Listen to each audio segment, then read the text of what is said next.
ক্লাসরুমের বদলে রাস্তায় বসে দিন কাটছে, খোলা আকাশের নিচে কাটছে রাত। ঝড় বৃষ্টির হাত থেকে বাঁচতে আশ্রয় নিতে হয়েছে মেট্রো স্টেশনের নিচে। বুধবার ছিল চাকরিহারাদের আন্দোলনের 15তম দিন। সদ্য চাকরি হারানো শিক্ষক শিক্ষিকারা তারা কিন্তু বিকাশ ভবনের সামনে এখনো পর্যন্ত তাদের অবস্থানে, তাদের আন্দোলনে অনড় রয়েছেন, অর্থাৎ কিনা তারা মাটি আঁকড়ে পড়ে রয়েছেন। তাদের আন্দোলন কিন্তু একেবারে সুদৃঢ়। তারা যেটা বলছেন যে তারা কিন্তু তাদের এই আন্দোলন চালিয়ে যাবেন। আমরা অবশ্যই আশাবাদী যে আমাদের যোগ্যদের চাকরিটা ফিরে আসবে এবং সেই দায়িত্বটা সরকারকেই নিতে হবে।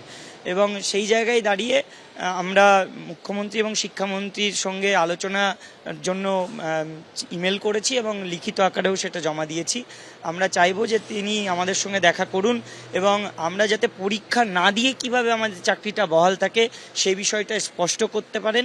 বুধবার বিজেপি, কংগ্রেস ও সিপিএম রাজ্যের 3 বিরোধী দলের প্রতিনিধিদের সঙ্গে দেখা করেন আন্দোলনকারী চাকরিহারারা। দুপুর 3টের পর সল্টলেকে রাজ্য বিজেপি দপ্তরে পৌঁছন আন্দোলনকারীরা। সল্টলেকের রাজ্য বিজেপি দপ্তর, সেখানে এসে সুকান্ত মজুমদার এবং শুভেন্দু অধিকারীর সঙ্গে দেখা করতে চাইছেন চাকরিহারা শিক্ষক শিক্ষাকর্মীদের একাংশ। দেখা করে এই আদালতের নির্দেশ পুনর্বিবেচনা করার জন্য রাষ্ট্রপতি ও প্রধানমন্ত্রীর কাছে আবেদন করবেন তারা। 1 ঘন্টা অপেক্ষার পর অফিস কর্মী জানিয়ে দেয় আজ কারোর সঙ্গে দেখা হবে না। আমরা এসেছিলাম, আমরা আবার আসব। বিরোধী দলনেতা এবং রাজ্য বিজেপির সভাপতি তাদের কাছে আমাদের বক্তব্য, বাংলার প্রধান বিরোধী দল আপনারা যোগ্য চাকরিহারা শিক্ষক শিক্ষিকা এবং শিক্ষাকর্মীদের পাশে প্রকৃত অর্থেই দাঁড়ান। বিকেল 5টা নাগাদ চাকরিহারারা পৌঁছন প্রদেশ কংগ্রেসের সদর দপ্তরে। বৈঠক করেন প্রদেশ কংগ্রেস সভাপতি শুভঙ্কর সরকারের সঙ্গে। আমি এনাদের প্রতিনিধিদের নিয়ে রাহুল গান্ধীর কাছে গিয়েছিলাম। রাহুল গান্ধী সবকিছু শুনে রাষ্ট্রপতির কাছে আবেদন করেছিলেন। আজকের বিরোধী দলনেতা তিনিও কিন্তু সেদিন ওই সরকারের গুরুত্বপূর্ণ অংশীদার ছিলেন। তিনি কোনোভাবেই দায়ভার এড়াতে পারেন না। তো বিজেপির নৈতিক কোনো অধিকার নেই এ ব্যাপারে কোনো কথা বলা।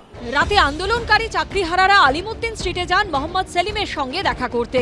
মহামহিম রাষ্ট্রপতির কাছে আমাদের যে বক্তব্য, যে তার সাথে আমরা দেখা করতে চাই, দেশের মাননীয় প্রধানমন্ত্রীর দৃষ্টি আকর্ষণ করতে চাই। দলীয় রাজনীতির ঊর্ধ্বে উঠে গিয়ে এই এসএসসি প্যানেলের যোগ্য চাকরিহারা শিক্ষক শিক্ষাকর্মীদের কিভাবে চাকরি বাঁচানো যায়। একদিনে 3 বিরোধী দলের কাছে চাকরিহারাদের দরবার নিয়ে কটাক্ষ করেছে তৃণমূল।